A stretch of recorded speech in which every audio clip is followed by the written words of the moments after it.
জনগণকে ভূতে ধরে নাই, ভূত যে ধরেছে সরকারকে। আপনি ওখানে হাতে ভোট দেবেন, আর এখানে এসে 10টা নোট অফ ডিসেন্টের উপর শক্ত থাকবেন।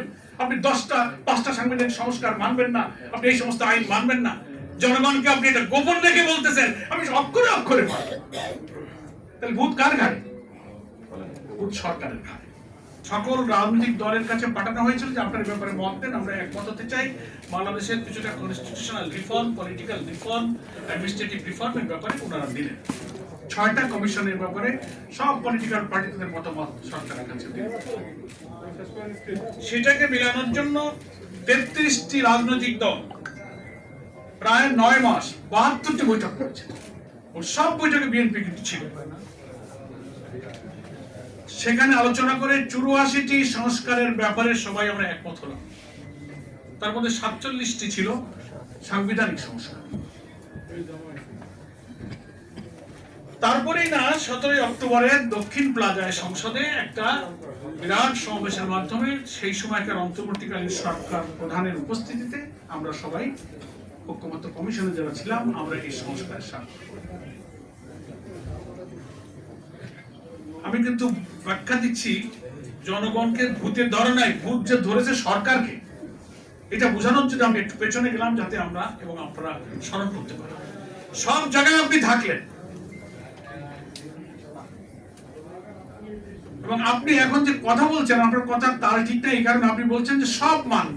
তো সব মানার অর্থ আপনাদের আইনমন্ত্রী এবং স্বরাষ্ট্রমন্ত্রীও বলছেন সব মানার ব্যাখ্যা হলো ওনারা যে নোট অফ ডিসেন্ট গুলো দিয়েছেন কমপক্ষে 10টা সাংবিধানিক আইনি ব্যাপারে ওনারা আপত্তি করেছেন। ওনারা বলছেন আমরা যেগুলো মেনেছি সেইগুলো সব মান। এটিকে মানা হলো আমরা যেগুলো মেনেছি, অর্থাৎ 10টা ইম্পর্টেন্ট ব্যাপারে ওনারা নোট অফ ডিসেন্ট দিয়েছেন, সেইটা বাদে ওনারা সব মানবেন। এটার জন্য সালিশ লাগে না, তাহলে আপনার কথাই মানা হলো। বাইরে এই নোট অফ ডিসেন্ট তো জামাত ইসলামীও দিয়েছে, অন্যান্য ইসলামী দলও দিয়েছে, অনেক ব্যাপারে বিভিন্ন দল কিন্তু নোট অফ ডিসেন্ট দিয়েছে। তো আমরা তো সেই নোট অফ ডিসেন্টের ব্যাপারে শক্ত হয়ে বসে থাকি না। ঐক্যমত্য কমিশনের যে 84টি বিষয়ে আমরা একমত হয়েছি তার 8টা-10টা ইম্পর্টেন্ট ব্যাপারে বিএনপি নোট অফ ডিসেন্ট দিয়ে বলে। নোট অফ ডিসেন্ট কি? What is called note of dissent? Dissent মানে হচ্ছে আপত্তি। আপত্তি, আপত্তি অর্থ কি?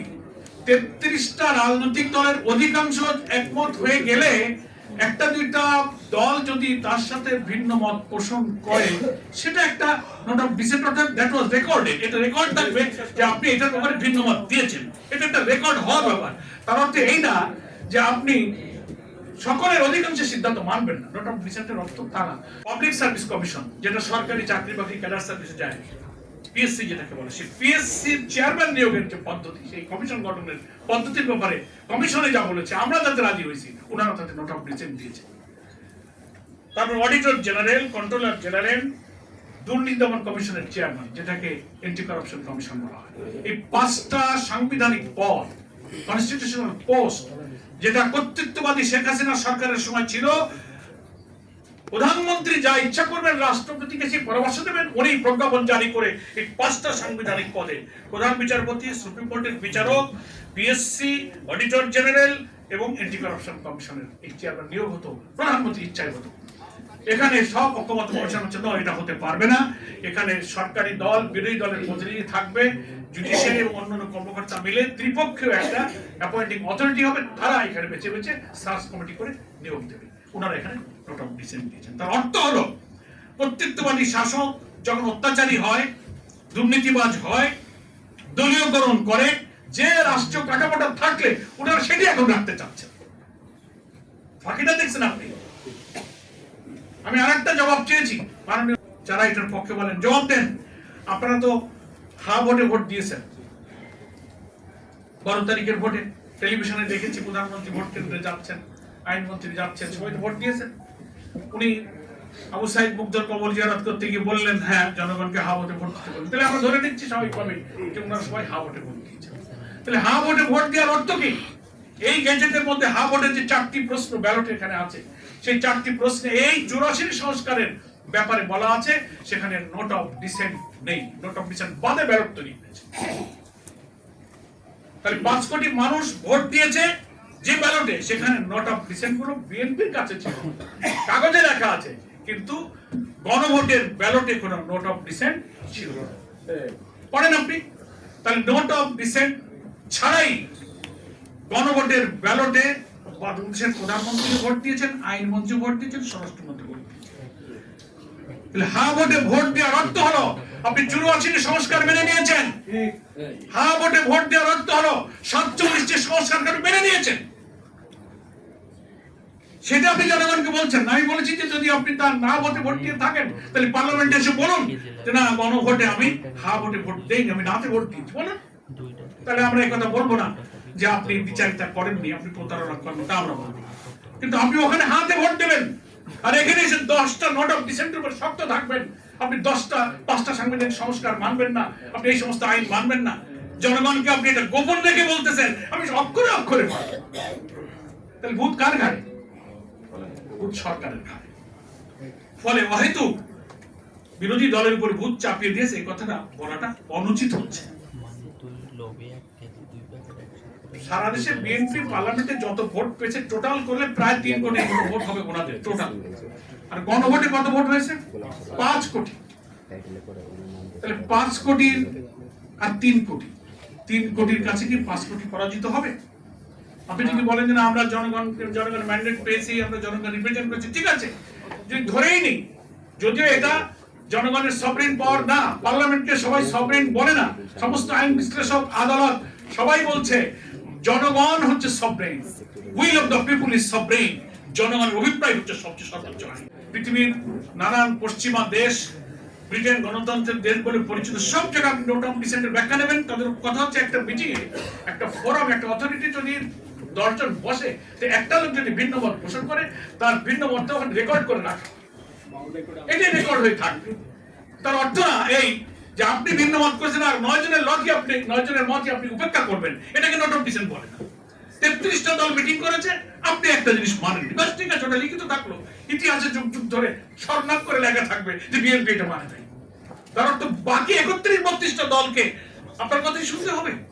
এটা সারা দুনিয়ার কোন নোট অফ ডিসেন্টের ব্যাখ্যা না। আপনি আদালতের কাছে নোট অফ ডিসেন্টের ব্যাখ্যা চান, এই যে আদালতে যখন আপিল ডিভিশনে জজ রায় দেয়, তারপরে আপনার হাইকোর্টের বড় বড় বেঞ্চে রায় হয়, 3 জনের 4 জনের যখন জাস্টিসরা কোন বেঞ্চে রায় দেয়, একজন বিচারপতি নোট অফ ডিসেন্ট দেয়, দ্বিমত করে। তার অর্থ কি উনি দ্বিমত করলেন বলেই কি রায় হয় না? বাকিদের সংখ্যাগরিষ্ঠ বিচারপতির রায়ে কিন্তু তখন রায়টা হয়ে যায়, উনি ভিন্ন মত পোষণ করেন।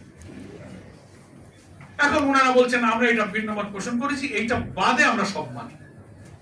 জনগণের কাছে ওনারা শুভঙ্করের ফাঁকি বলছে আমরা সব মানে বুঝা, ওনারা জনগণকে বিভ্রান্ত করছেন, ভূত ওনাদের ধরেছে যে তাহলে জনগণ ভুল করতেছে। ভুল যে আপনারা করছেন, আপনারা আপনাদের কথার উপরে ঠিক থাকছেন, কারণ জনগণ বলতেছে যে আপনি যে নোট অফ ডিসেন্ট দিয়েছেন, কখন দিয়েছেন? ঐক্যমত্য কমিশনের বৈঠক চলাকালে দিয়েছেন, সেটা 17 অক্টোবরের এই বইতে লেখা আছে। তার 1 মাস পরে যে প্রেসিডেন্সিয়াল অর্ডারটা হয়েছে, সংবিধান সংস্কার আদেশ নিয়ে একটা রাষ্ট্রপতির আদেশ হয়েছে, সেই আদেশটা কবে হয়েছিল? 13ই নভেম্বর, তার গেজেট আছে। সেইখানে বলা আছে একই দিনে গণভোট হবে, জাতীয় ভোট হবে। সেই আদেশের ভিত্তিতে আমি পড়ে শোনাই যে ওনারা যে ভুল বোঝাচ্ছেন জনগণকে, যে গেজেটে গণভোটের আদেশটা জারি হয়েছিল, সংসদ নির্বাচন অর্থ এই আদেশ জারির অব্যবহিত পরে অনুষ্ঠিত জাতীয় সংসদের সাধারণ নির্বাচন গেজেটের এই দফাতে বলা হয়েছে। আর গণভোট অর্থ এই আদেশ জারি অব্যবহিত পর অনুষ্ঠিত জাতীয় সংসদ নির্বাচনের দিন এই আদেশ অনুসারে গণভোট অনুষ্ঠিত হবে। আমরা ওই দিন বিএনপির এই ফাঁকিরা বুঝেছিলাম, যেটা আজকে নেতৃত্ব বললেন যে গণভোটটা আগে হতে হবে। আগে হলে এই প্যাচটা কিন্তু লাগলো না। আগে হলে তখন এই সংবিধান সংস্কারের আদেশের জন্য গণভোটের রায় যখন হায় জয়যুক্ত হলো, তখন রাষ্ট্রপতিকে এই সংস্কার পরিষদ অধিবেশন তখন আহ্বান করতে হতো। তারপরে এই জুলাই সনদের রায়টা আইনে ভিত্তি পেত, তফসিলে অন্তর্ভুক্ত হতো, তারপরে জাতীয় নির্বাচনে ভোটটা হতো, যারা মেজরিটি আসতো তারাই সরকার গঠন করত। ওনাদের মধ্যে এই অন্তরে ফাঁকি ছিল যে এটা আগে হইলে এই জটিলতা হবে, তখন সংবিধান সংস্কার পরিষদ গঠন হবে, বৈঠক ডাকতে হবে, জুলাই সনদ পাস হবে, তখন আমাদের আর কোনো পথ থাকবে না। এই জন্য ওনারা আগে কিন্তু এই গণভোটটা করতে দেন। অথচ আমরা তখন 8 দল ছিলাম, জামাত ইসলামী সহ সবাই বলেছিলাম যে না, গণভোটটা আমাদের আগে করে দেন। আজকে প্যাচ লাগানোর জন্য ওনারা সবাই মিলে অন্তর্বর্তী সরকার যুক্তি দেখেন, টাকা পয়সা খরচ হবে, 2 বার ভোট করার দরকার কি, একদিনে দেন। গণভোটের ব্যালটে কি কি বিষয় থাকছে জনগণ ভালো করে বুঝুক, দেখে শুনে তার মতামত দিন। সব নিয়ে গেলেন আপনারা একদিন। এখন ওনারা এই 8টা গুরুত্বপূর্ণ ইস্যুতে একমত নয় বলে ওইটা বাদ দিয়ে মানবেন। ওটা বাদ দিলে কি হয়, ওই কর্তৃত্ববাদী, ফ্যাসিবাদী, দুর্নীতিবাদ যে সরকারকে আমরা বিদায় করেছি, সংবিধানের গুরুত্বপূর্ণ 10টা সাংবিধানিক বিষয় ওরা আপত্তি করেছে। এবং এটা যদি এই জুলাই সনদে ঐক্যমত্য কমিশনে একমত হয়েছে, ওনারা বলে আমরা একমত হয়েছি, এটা যদি না মানা হয় তাহলে এই সংস্কার, এই জুলাই সনদের কোনো মূল্য হবে না, আবার সেই রাষ্ট্র কিন্তু কর্তৃত্ববাদী ফ্যাসিবাদের দিকে যাবে। আমি সেই 10টা পয়েন্ট একটু বলি ছোট্ট করে, যে কি কি ওনারা মানছেন না।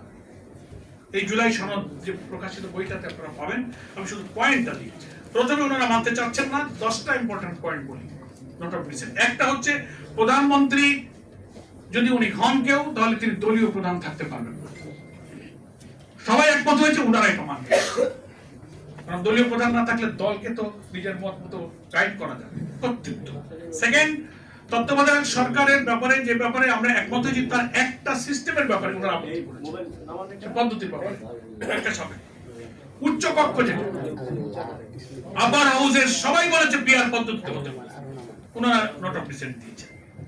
পিআর পদ্ধতিতে আমরা সবাই বুঝি প্রপোর্শনাল রিপ্রেজেন্টেশন সিস্টেম, সমানুপাতিক পদ্ধতিতে। আমরা যে ভোট পেয়েছি বিরোধী দল, সেই ভোটের ভিত্তিতে উচ্চকক্ষের 100 আসন ভাগ হবে। তাহলে আজকে দেখা যাচ্ছে যে আমরা প্রায় 40-42টা আসন পেয়ে যেতাম বিরোধী দল ভাগ হতো।